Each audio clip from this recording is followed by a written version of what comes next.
Voy a comenzar el mensaje el día de hoy haciéndote algunas preguntas que me gustaría que tú mismo contestaras ahí donde tú estás. Primera pregunta es: ¿cuánto conoces a Dios? ¿Cuánto conoces a Dios? La pregunta no fue ¿cuánto sabes de Dios?, sino ¿cuánto conoces a Dios? Segunda pregunta: ¿tú sabes que en tus luchas por agradar a Dios no estás solo en esas luchas? Muchas veces, por no conocer a Dios, nos sentimos frustrados, tristes, nos sentimos agotados, queremos ya aventar la toalla, queremos desistir de hacer las cosas bien, justamente por no conocer a Dios. Y cada vez que tú estás en luchas, en tormentas, en desiertos, quiero decirte que no estás solo. Cristo va contigo. ¿Sabes que tienes a Cristo como intercesor en todo momento de tus luchas y tu vida? ¿Sabes que alguien está intercediendo todos los días de tu vida por ti? Y esta intercesión se llama Cristo. Amén.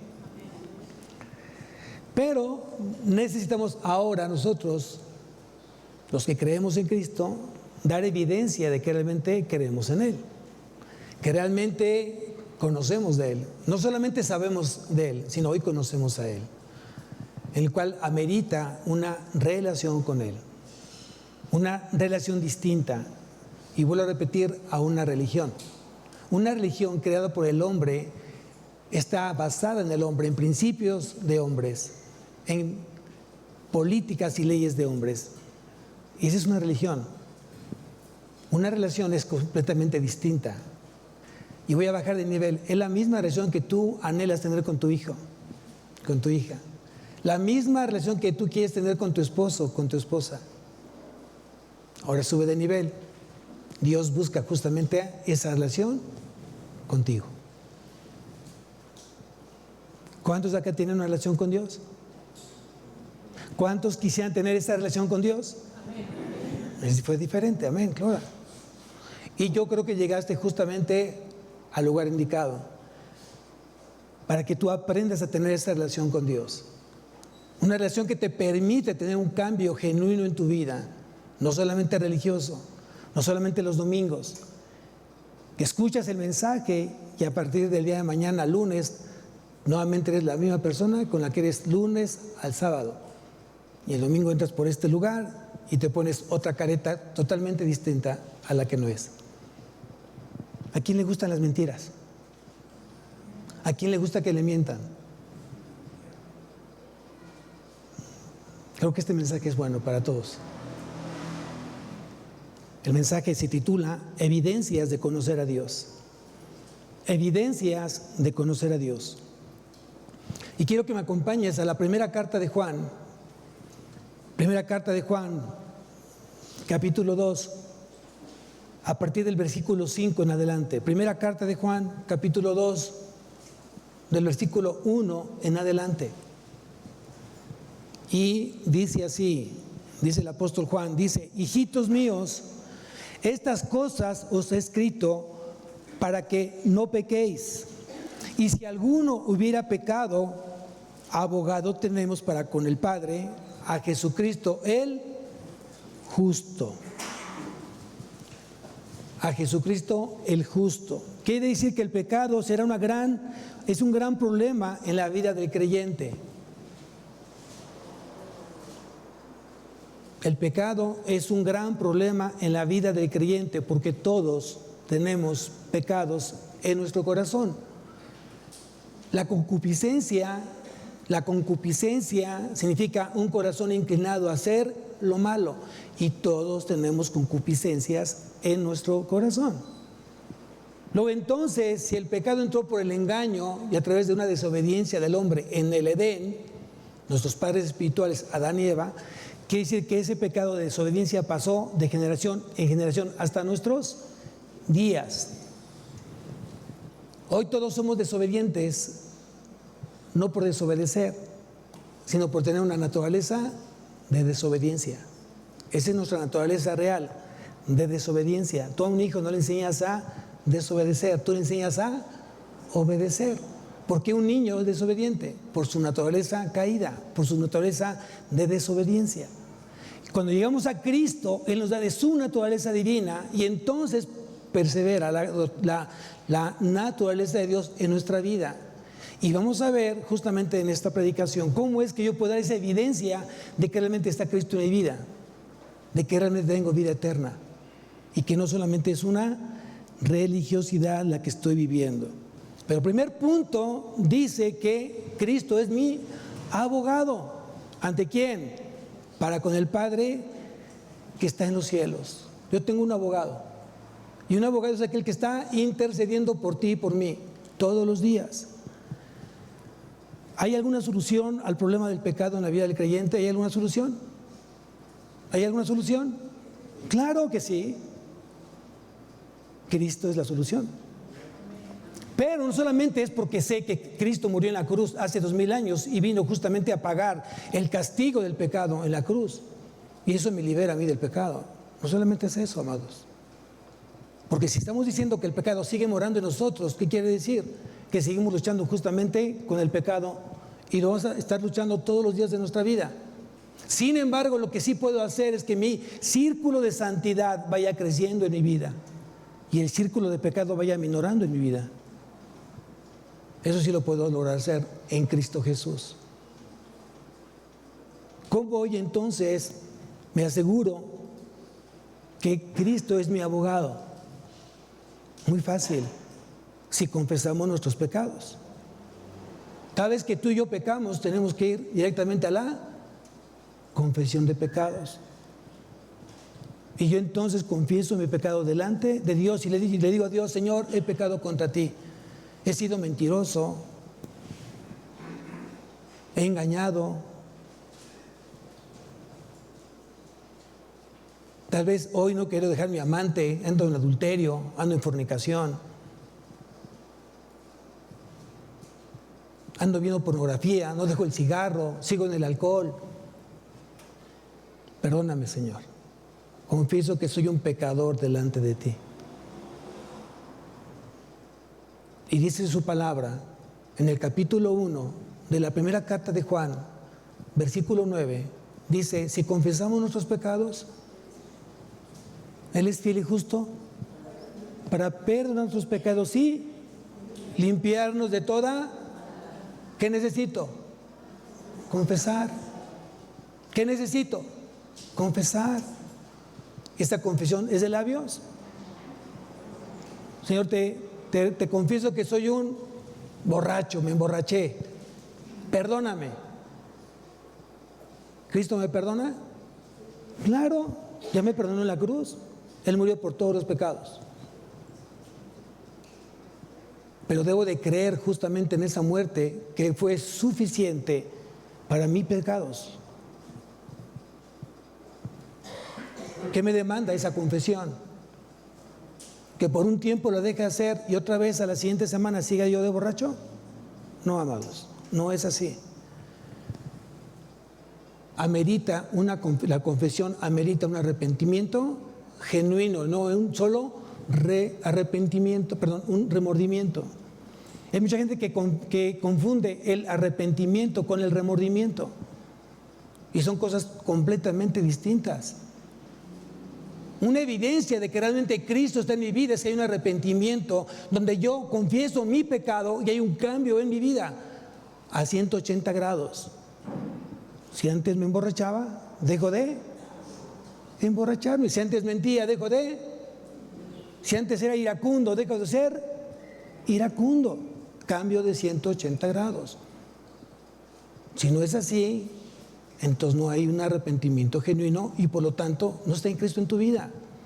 Y no puedes hablar de salvación. No puedes hablar de salvación porque la salvación inevitablemente te demanda un cambio total en tu vida, que seas completamente transformados.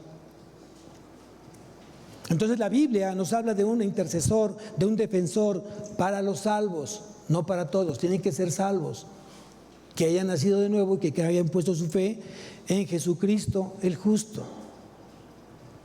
Y créanme lo que Jesús es un verdadero defensor para sus discípulos. Es fiel y en todo momento está intercediendo por nosotros. ¿Quién lo cree? Acuerda que tenemos a un contrincante, a un enemigo cerca de nosotros. ¿Cómo se llama ese contrincante, ese enemigo? ¿Cómo se llama? El diablo, Satanás. Muchas veces en las consejerías me dicen, es que yo no creo en el diablo, pastor. Creo en Dios, pero no en el diablo. No puedes creer solamente en Dios y no creer en el diablo. Vete a la palabra, ¿qué es lo que dice? ¿Existe el bien? ¿Quién es la fuente del bien? Dios. ¿Quién es la fuente del mal? Satanás. ¿Cuál es su oficio de Satanás? ¿Qué es lo que está haciendo Satanás todos los días? ¿Quieren saber qué es lo que está haciendo? Damos Apocalipsis, capítulo 12.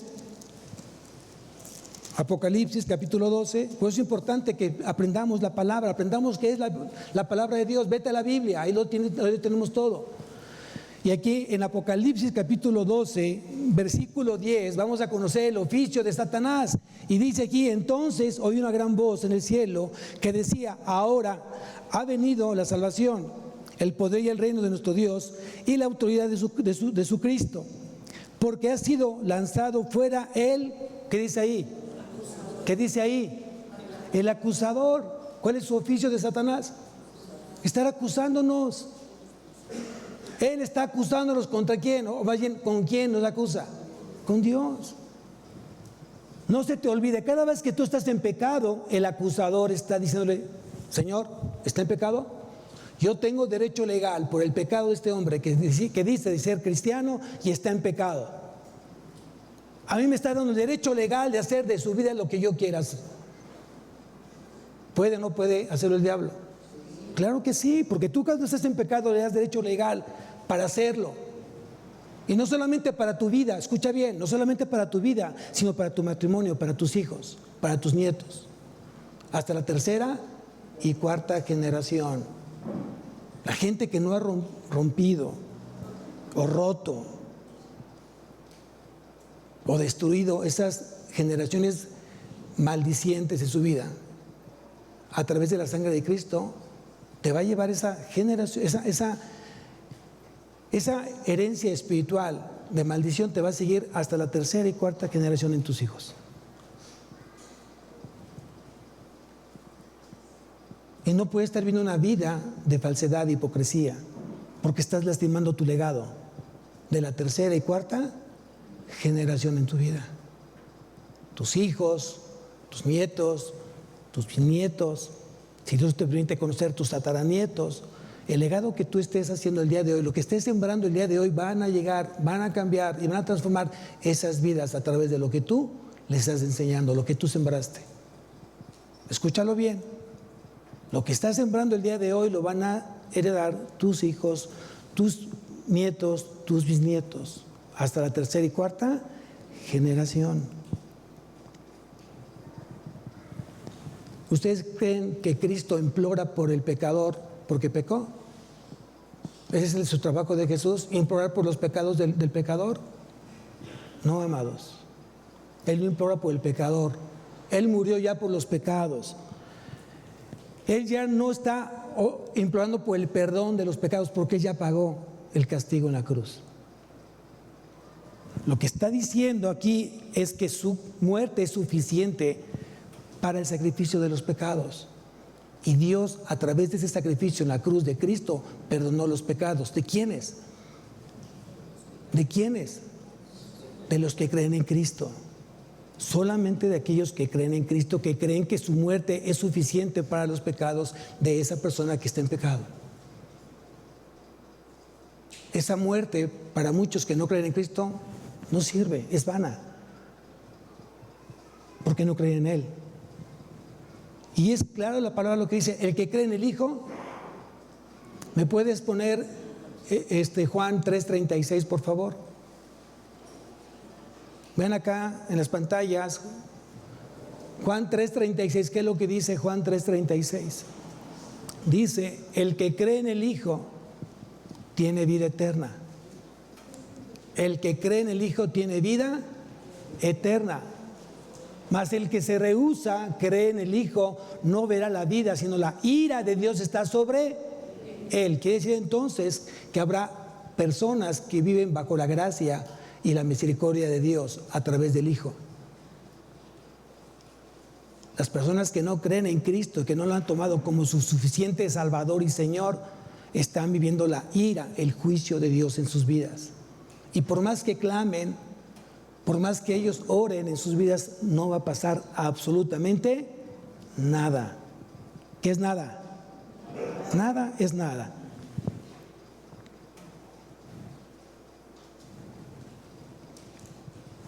Recuerda que cada vez que tú y yo pecamos, estamos siendo ofensivos a Dios. Cada vez que tú y yo cometemos un delito de pecado, estamos ofendiendo a Dios. Entonces no tenemos un abogado como aquí en la tierra que tú lo puedes sobornar. Y aunque tú hayas cometido un delito, lo puedes sobornar y puedes sobornar la ley. Y eso lo hemos aprendido. Dios no se permite ser sobornado. Su Hijo no se puede permitir ser un abogado que lo pueda sobornar, porque es un abogado justo. Y hablar de justo habla de justicia. Amén. Entonces quiere decir que el diablo se va a encargar de estar acusando delante de Dios tu vida. Y ten mucho cuidado porque obviamente tiene demonios que le sirven a Satanás. Y si bien es cierto, Satanás no está al mismo tiempo en el mundo, él tiene que estar rondando por el mundo, tiene a grandes y grandes cantidades de demonios a su servicio. Y creo que, o al menos un demonio está cerca de ti y de mí, que lo tiene justamente comunicado, sabe exactamente lo que estamos haciendo, sabe si oraste o no oraste, sabe si leíste o no leíste, sabe si te congregas o no te congregas, sabe si realmente crees o no crees. Y no porque él sepa tu mente, no, el diablo no puede entrar a la mente de la gente, pero sabe exactamente tus actos, dice cómo es la persona.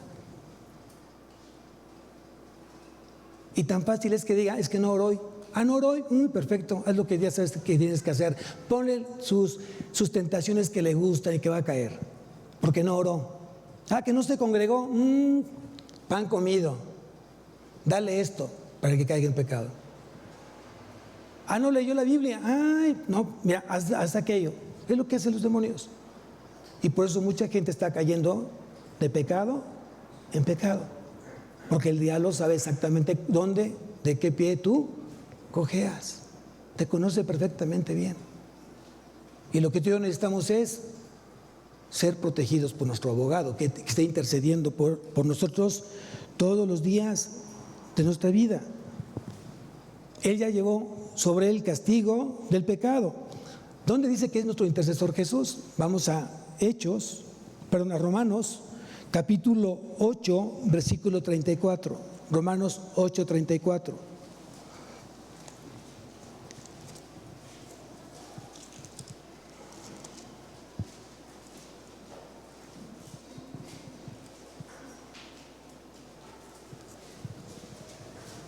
Dice aquí Romanos 8, 34. ¿Quién es el que condenará? Cristo es el que murió, mas aún el que también resucitó, el que además está a la diestra de Dios, el que también intercede por nosotros. Ahí está, tú lo puedes subrayar. Quien está intercediendo por nosotros es Jesucristo. Si tú me acompañas a Hebreos capítulo 7, Hebreos capítulo 7, versículo 25, Hebreos 7, 25 dice así: por lo cual puede también salvar perpetuamente a los que por él se acercan a Dios, viviendo siempre para, ¿qué dice ahí? Interceder por ellos. ¿Quién está intercediendo por ti? ¿Quién está orando por ti? Todos los días de tu vida, ¿quién lo está haciendo? Cristo lo está haciendo. Y eso tiene que darte una plena confianza en Él. Pero además de ser abogado Cristo, ¿qué más es Cristo? Regresamos a la primera carta de Juan, capítulo 2, y vamos al versículo 2.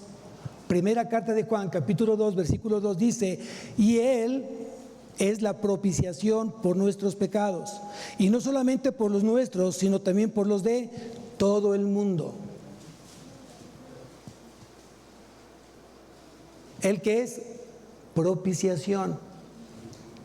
Vamos a ponerle ahí, agrégale a tu apunte, agrégale propiciación significa dejar a un lado la ira por una ofrenda. Dejar a un lado la ira por una ofrenda. Vamos a entender qué significa propiciación. Si está diciendo que la propiciación es dejar a un lado la ira, ¿cuál ira? ¿Cuál ira? Y aquí me quiero que me acompañes, por favor, a Efesios capítulo 2. Efesios capítulo 2.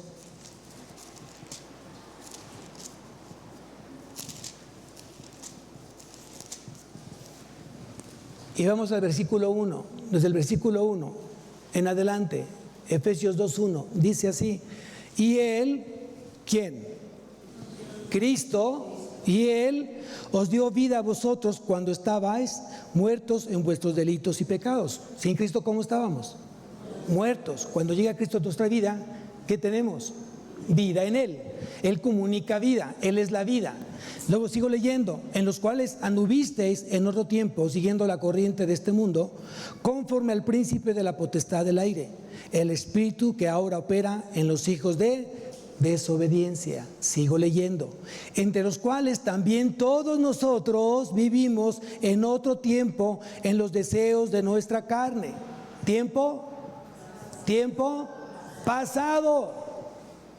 Eso éramos todos, porque no teníamos a Cristo en nuestra vida. Sigo leyendo: haciendo la voluntad de la carne y de los pensamientos, y éramos por naturaleza hijos de ira, lo mismo que los demás. Esa ira se refiere a la ira ¿de quién? De Dios. No solamente esta parte, hay que entenderlo. Si tú me acompañas justamente a Romanos nuevamente, capítulo 1,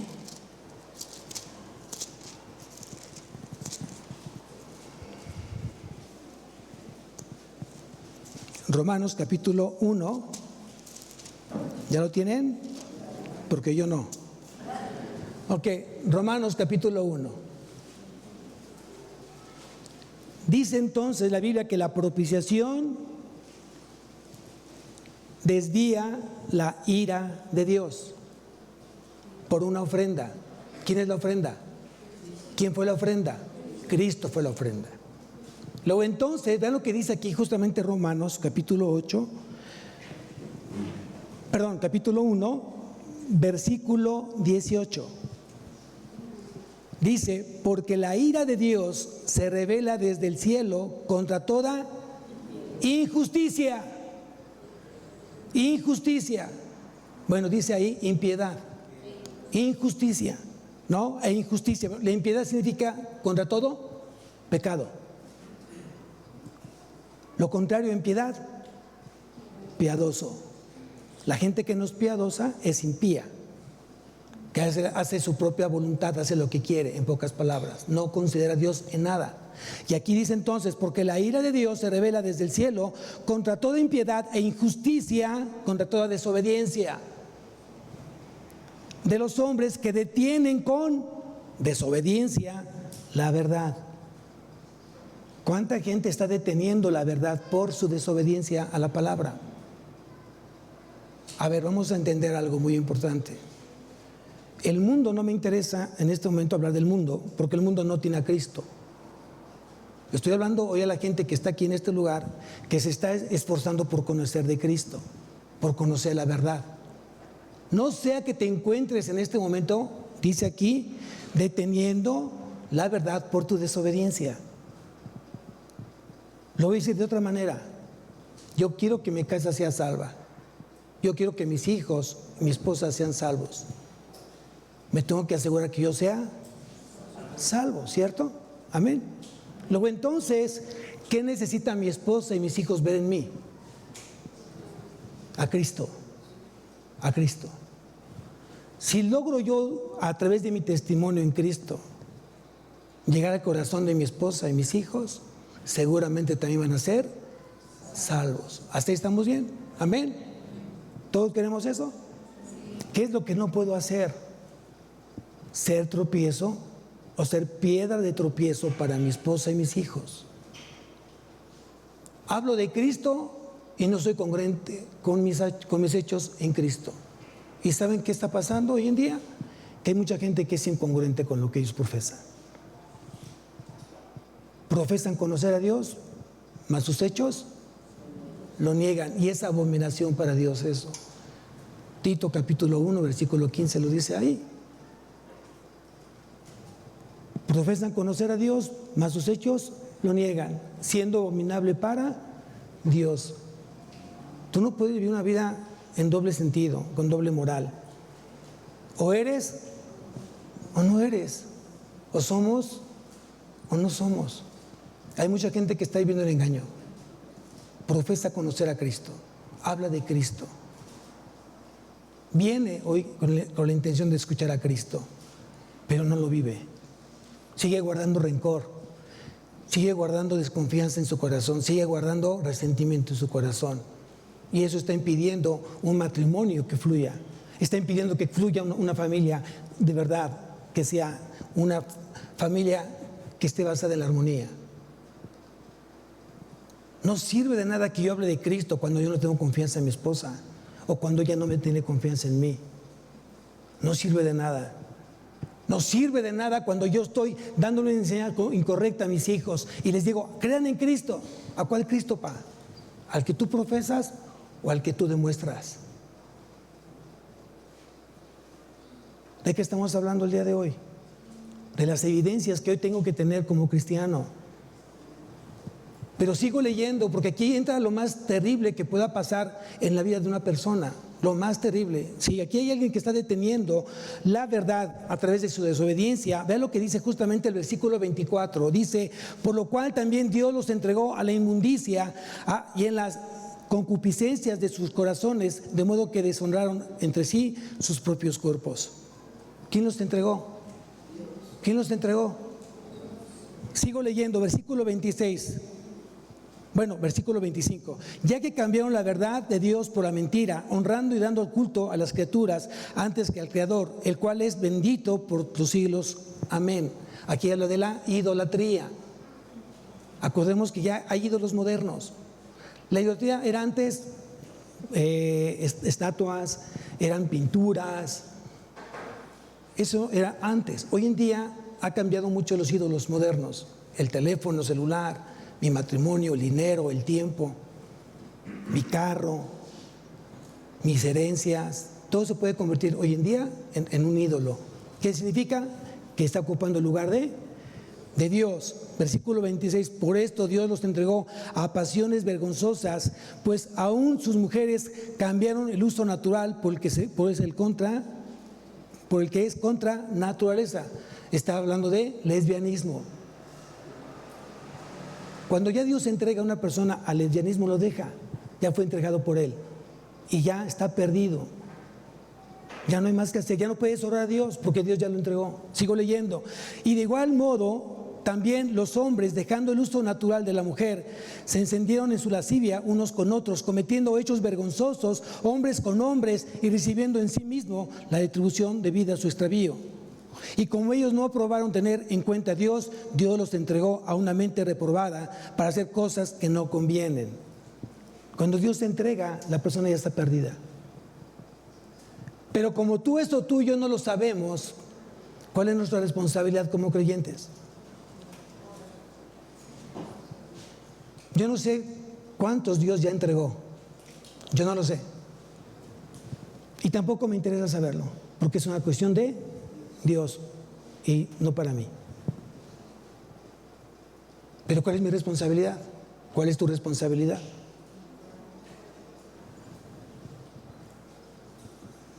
Primeramente, testificar. Si no estoy siendo congruente en mi vida cristiana, luego entonces, ¿para qué oro? Si sé que los errores no van a llegar a Él. Entonces, primero me aseguro que mi testimonio delante de Dios sea el verdadero. Y después oro por esa persona que ya veo que está cada día más perdida en su pecado. Esa es nuestra responsabilidad.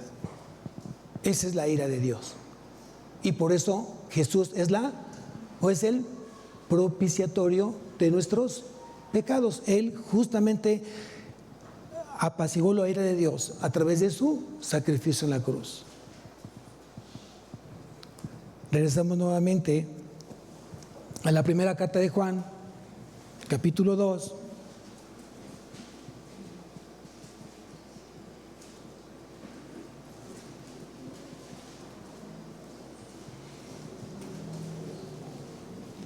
Y vamos a empezar a ver la primera evidencia que habla el apóstol Juan de conocer a Dios. Primera evidencia, versículo 3. Y en esto sabemos que nosotros le conocemos si guardamos sus mandamientos. Primera evidencia, si guardamos sus mandamientos. ¿Qué es guardar el mandamiento de Dios? ¿Cómo es guardar? Obedecer, correcto. Tú no puedes hablar de guardar un mandamiento cuando tú no estás obedeciendo. Y la primera evidencia es que tú aprendas a guardar a través de la obediencia a los mandamientos de Dios.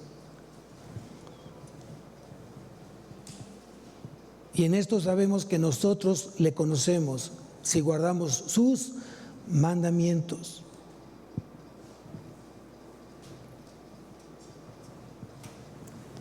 La comunión con Dios, ¿qué exige, amados?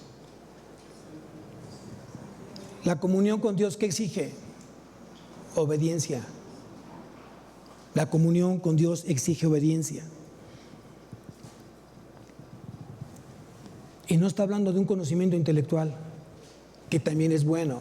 El que tú conozcas la Biblia, conozcas la parte histórica de los hombres de Dios, es bueno que lo conozcas. Es más, es necesario que lo conozcas si quieres compartir de Cristo. Pero al conocimiento que se refiere justamente el apóstol Juan es un conocimiento íntimo, experimental, que te lleve a la vinculación con Cristo. Lo voy a decir de esta manera: para que mi hija Paola haya nacido, tuvo que haber una relación íntima entre mi esposa y yo, para que mi hija Paola llegara a este mundo. Tuvo que haber un conocimiento íntimo entre ellos. A eso se refiere justamente el apóstol Juan. Es el mismo significado cuando Adán conoce a Eva y le da a un hijo, Caín. Hubo ese conocimiento íntimo. Cuando tú tienes un conocimiento con Cristo, tú tienes que concebir frutos dignos de arrepentimiento. Si no, entonces ¿dónde está la relación con Él? Si a través de Cristo no está habiendo una vida en mí como fruto de la misericordia, el perdón, el amor, una vida separada del pecado, entonces no estás en intimidad con Cristo. Eso tienes que aprenderlo el día de hoy. Hay mucha gente que está viviendo una vida engañada, donde se permiten ellos mismos decir: sí puedo yo estar en pecado y también me puedo congregar y puedo leer y puedo orar. ¡Qué gran engaño! ¡Qué gran engaño para muchos! Porque lo peor es que no lo ven, ya no lo pueden entender, porque su corazón está completamente entenebrecido, su conciencia está cauterizada, ya no hay forma que lo entienda. La única manera es que haya un arrepentimiento genuino, confieses tus pecados y entonces Dios te perdone y entonces haga de ti un instrumento útil en sus manos de Él. Es la gran diferencia el día de hoy. A mucha gente le incomoda muchas veces los mensajes del pastor. Es que el pastor nos dice, el pastor nos carga. A ver, yo pregunto, ¿qué quieres en tu vida? ¿Agradarte a ti o agradarle a Dios? ¿Qué quieres? Tú decídelo. Pero tienes que decidirlo, tienes que ser congruente, tienes que ser verdadero, no falso ni mentiroso.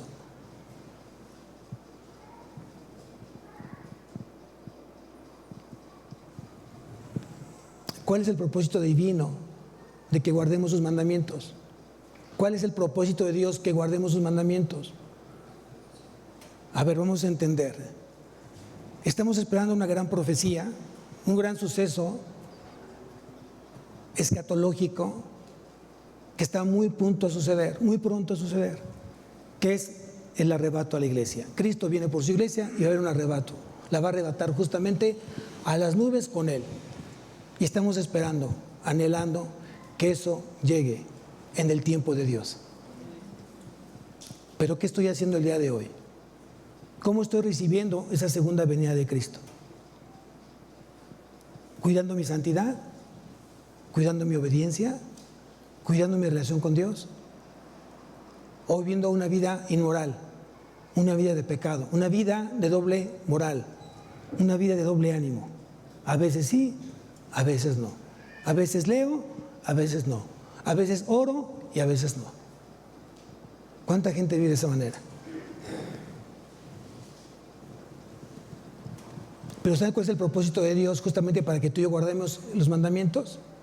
Porque sí, va a venir el Señor por su iglesia, por su esposa, para que entremos a las bodas del Cordero. ¿Cómo quiere Jesús su esposa? ¿Cómo lo está buscando? ¿Cómo la está preparando? ¿Sabes cómo? Vamos a Efesios, capítulo 5.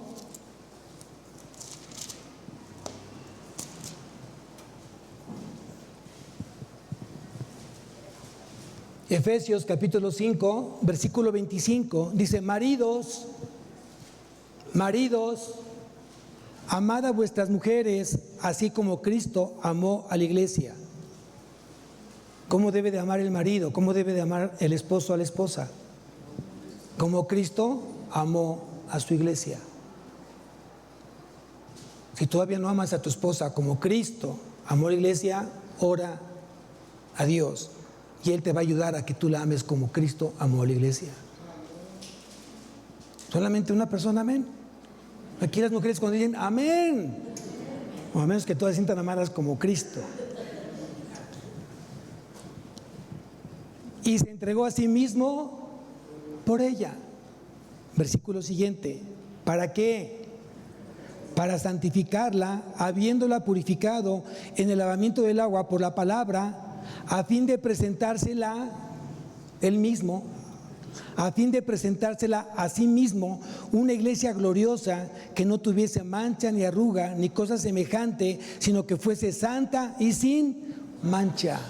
Por eso es importante guardar sus mandamientos, amados, porque de aquí va a sacar justamente a su futura esposa. De aquí. Somos parte del cuerpo de Cristo. Somos parte de esa esposa. Pero no porque lo diga, sino porque lo estoy viviendo. Hoy vivo una intimidad con Él para ser una persona a la cual Él se agrade.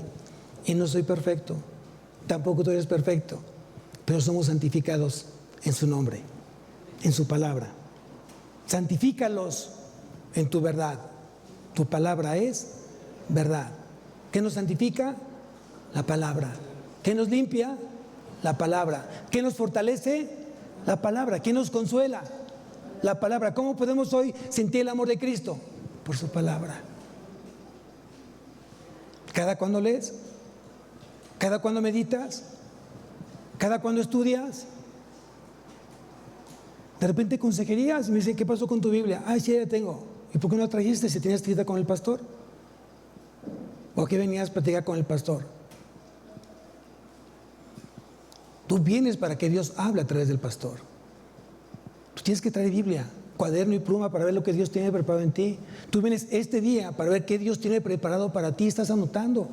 Y en la noche medita lo que Dios te dijo hoy, en la mañana, y dáselo a tus hijos, y dáselo a tu esposo, y dáselo a tu esposa, y en familia, que puedan compartir. Después de los alimentos materiales, físicos, tengan el tiempo de compartir la palabra juntos. ¿Cuántas veces le has preguntado a tus hijos de escuela dominical qué fue lo que leyeron? ¿Qué tema tomaron? ¿Le has preguntado eso? ¿Sabes qué es lo que están aprendiendo tus hijos en la escuela dominical? Si no está tu esposo, ¿le has compartido hoy la palabra? Deja de decirte lo que Dios habló a mi vida. A mi vida, no a ti ni a mí. Y a través de eso va a escuchar. Y a través de eso va a ser sembrado. Y días después va a llegar a los pies de Cristo. ¿Quién quiere eso? Estamos negándonos a ser instrumentos útiles en las manos de Cristo. El verdadero discípulo no sigue las demandas divinas por imposición, sino por comunión con Dios. Aquí a nadie le imponemos nada. Dios no impone. ¿Quieres bendición? Obedécelo. ¿Quieres maldición? Desobedécelo. Tú escoge, tú elige. Tengo yo la capacidad de elegir. ¿Quieres tomar coca? Pues toma coca. Pero no te quejes si te da diabetes o si eso ya te perjudicó en tu salud. No te quejes. ¿Te gustan las carnitas? Bueno, ya ni hablo. Me van a ver cara de taco de carnitas. Pero no nos quejemos realmente hoy lo que estás escogiendo. Escojo bendición o escojo maldición. Y yo estoy bien seguro. Yo no sé cómo llegaste a este lugar, pero Dios sí sabía. Y generalmente cuando tú llegas aquí, llegas con la capa caída. Llegas mal, frustrado, molesto, descontento, vacío.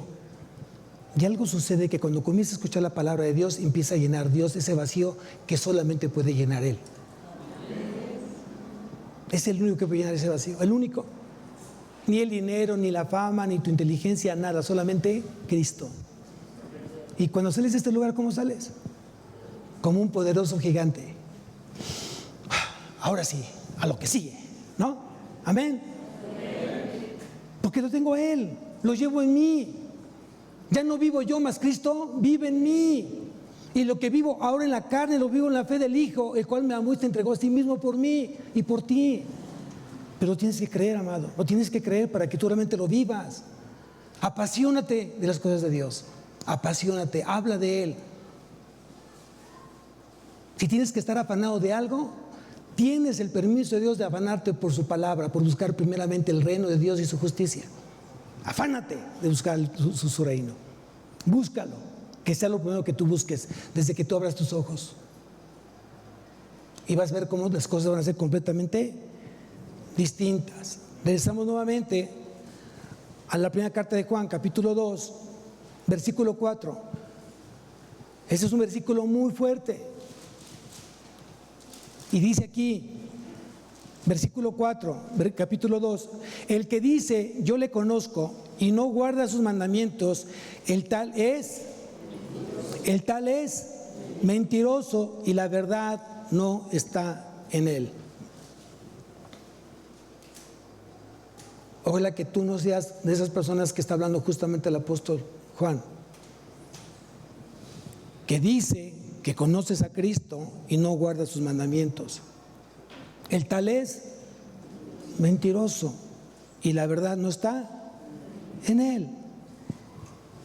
Es muy importante, es vital, es fundamental la verdad en el cristiano. El mismo apóstol lo anuncia varias veces. Si tú me acompañas ahí mismo en la primera carta de Juan, capítulo 1, versículo 6, dice, si decimos que tenemos comunión con Él y andamos en tinieblas, mentimos y no practicamos, ¿qué dice ahí? La verdad. ¿Qué es la verdad? Sigo leyendo. Vamos a ver qué dice, versículo 8. Si decimos que no tenemos pecado, nos engañamos a nosotros mismos y la verdad no está en nosotros. Versículo 4 del capítulo 2. El que dice, yo le conozco y no guarda sus mandamientos, el tal es mentiroso y la verdad no está en él. ¿Qué es la verdad? ¿Quién le hizo esa pregunta a Cristo? ¿Se acuerdan? ¿Qué es la verdad? ¿Se acuerdan quién se lo preguntó? Poncio Pilato. ¿Qué es la verdad? Y nada más porque no lo dejó terminar, yo soy la verdad, yo soy el camino, yo soy la vida, y sin mí nadie puede llegar al Padre. Lo estoy parafraseando. Juan 14:6 lo dice claramente, yo soy el camino y la verdad y la vida. Nadie va al Padre si no es por mí. ¿Quién quiere llegar al Padre?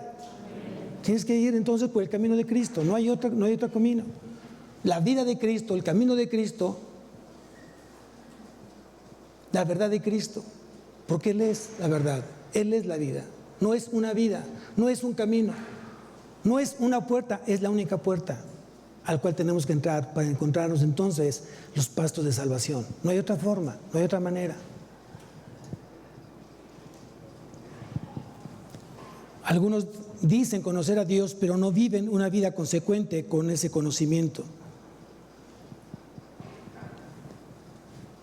La desobediencia a Cristo por parte de un cristiano profesante equivale a ser mentiroso o un cristiano falso. Una cosa es decir, soy hijo de Dios. ¿Cuánta gente tú escuchas decir, yo soy hijo de Dios? ¿A cuánta gente escuchas decir, yo soy hijo de Dios? Y otra cosa es poseer la vida eterna. Son cosas completamente distintas. No todo el que me diga, sino aquel que hace, que está. Esa es la voluntad de Dios. El que hace, no el que dice. ¿Eres cristiano? Demuestra que eres cristiano y que la verdad está en ti. Versículo 5. Pero el que guarda su palabra, en este verdaderamente el amor de Dios se ha perfeccionado. Por esto sabemos que estamos en Él. El amor de Dios te está perfeccionando. ¿Cómo es que se está perfeccionando? ¿A través de qué? A través de la santificación. Ocupados de vuestra salvación. Filipenses capítulo 2, versículo 12, lo dice claramente ahí, Filipenses 2:12, que nos ocupemos de vuestra salvación con temor y temblor. Yo tengo que demostrar día con día que realmente hay un crecimiento espiritual en mí. Soy un cristiano creciente. Tienes que ser un cristiano creciente, un creyente creciente. Que la gente que hoy está buscando a Cristo te busque a ti, para tú que lo lleves entonces a donde está Cristo. No saben qué bendición, que gente extraña te pregunte o te diga parte de su vida para esperar un consejo de qué le das tú. Y cuando ese consejo viene de parte de Dios, esa persona queda tocada de una manera sorprendente. Y después te sigue buscando. Y después te pregunta necesaria. ¿Por qué eres diferente a los que yo conozco? Porque Cristo muere en mi vida. Y el que te ha estado aconsejando en estos días ha sido Cristo, no yo. Porque tú estabas igual, o yo estaba igual que tú, o peor que tú. Y Él me compartió justamente de Cristo. Y si tú logras ver un cambio en mi vida, es lo que realmente Cristo está haciendo en mí y lo puede hacer en ti. Tan solo cree en Él como tu suficiente Salvador y Señor. ¿Y se dan cuenta gente ha llegado a los pies de Cristo con ese testimonio? ¿Con tu testimonio? ¿Cuánta gente has ganado justamente a Cristo por tu testimonio? No solamente invitas a gente nueva a conocerlo a Él, porque ellos han notado en ti algo diferente que el mundo no les ofrece. El mundo te ofrece mentiras, te ofrece engaños, te ofrece juegos, te ofrece adulterios, te ofrece un sinnúmero de pecados. Es lo que te ofrece el mundo. Pero cuando tú les hablas a alguien diferente, de una vida diferente, de respetar a una esposa, de amar a una esposa, de serle fiel a tu esposa, eso no existe en el mundo. Cuando te respetas a ti mismo, cuando respetas hoy a tus hijos, eso habla bien de ti. Has aprendido a respetar a tus hijos, a respetar de tú mismo. Por eso creo totalmente en Cristo, porque Él ha cambiado mi vida y está cambiando la tuya. Amén. Pero aquí viene justamente la cereza del pastel. Versículo 6. Y eso tiene que quedar como tarea para todos nosotros. Dice, el que dice que permanece en Él, ¿qué es permanecer? Habitar, morar, vivir, eso es permanecer en Él. Ya no vivo yo, mas Cristo vive en mí. El que dice que permanece en Él debe andar como Él anduvo. Debe andar como Él anduvo. ¿Cómo anduvo Cristo?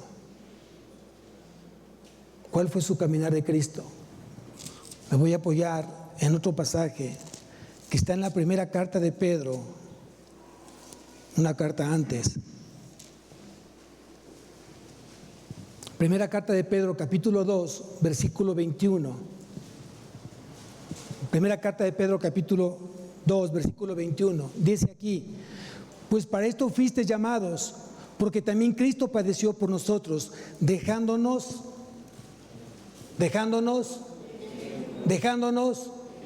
Ahí la iglesia dice ejemplos. Dejándonos ejemplo para que sigáis sus. ¿A quién sigues? ¿A quién sigues? Es muy fácil decir seguir a Cristo. Yo sigo a Cristo.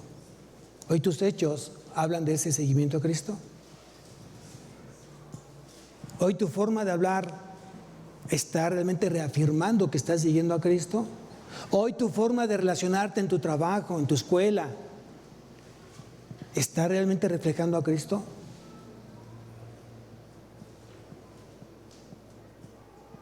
Va para jóvenes, que tengo muchos jóvenes el día de hoy, y gloria a Dios por eso. Respeta tu cuerpo, respétate tú y respeta también el cuerpo de otros. No permitas que alguien toque tu cuerpo, pero tampoco tú puedes tocar el cuerpo de otro, porque tú conoces justamente a Cristo. Está creciendo mucho la inmoralidad en los jóvenes. Hay muchos jóvenes que están cayendo en fornicación. Iba a decir adulterio, pues no están casados.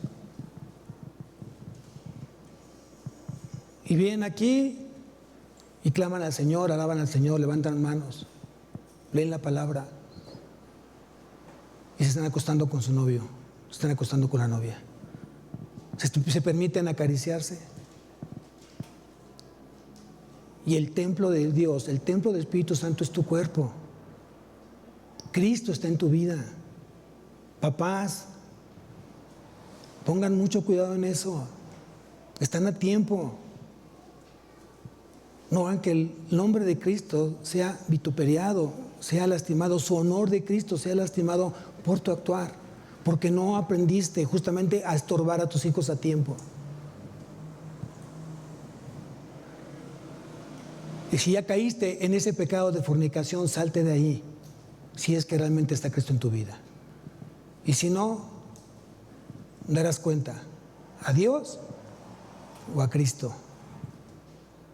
Pero deja de estar siendo piedra de tropiezo para mucha gente. Aquí no se permiten los noviazgos. Un noviazgo me queda claro que es la antesala del matrimonio.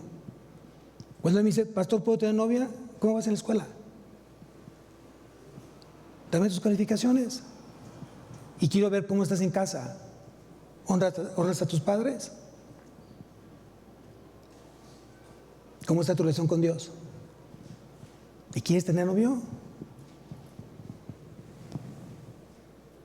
No nos equivoquemos. Todo tiene su tiempo. Todo tiene su hora. El joven tiene que dedicarse a la escuela, honrar a sus padres a través de una escuela, de calificar y de ir pasando esos módulos o esas materias. Ese es tu trabajo, joven. Glorifica a Dios ahí en la escuela. Para que al rato vengas y digas, ay, pastor, es que tengo problemas con mi novio. Es que ya me dijo, ya me hizo. Ponte a estudiar. No es el tiempo.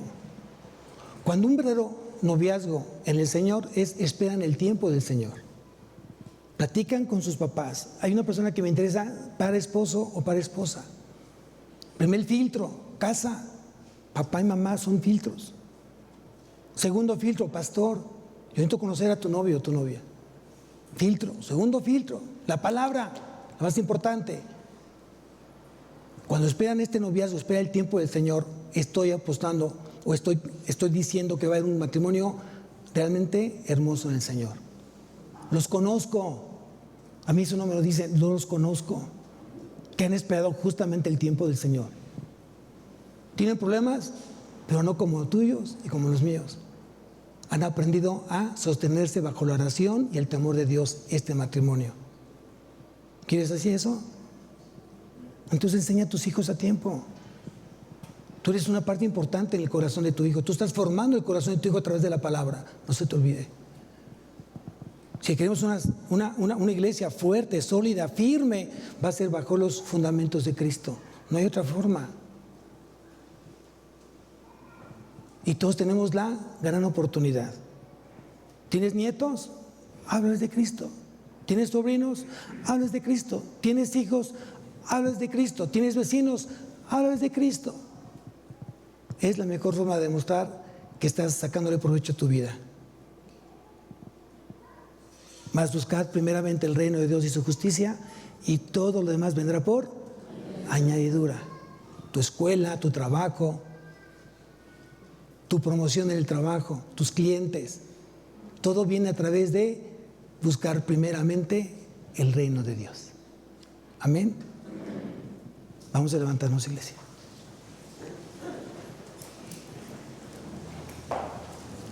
Cierra tus ojos.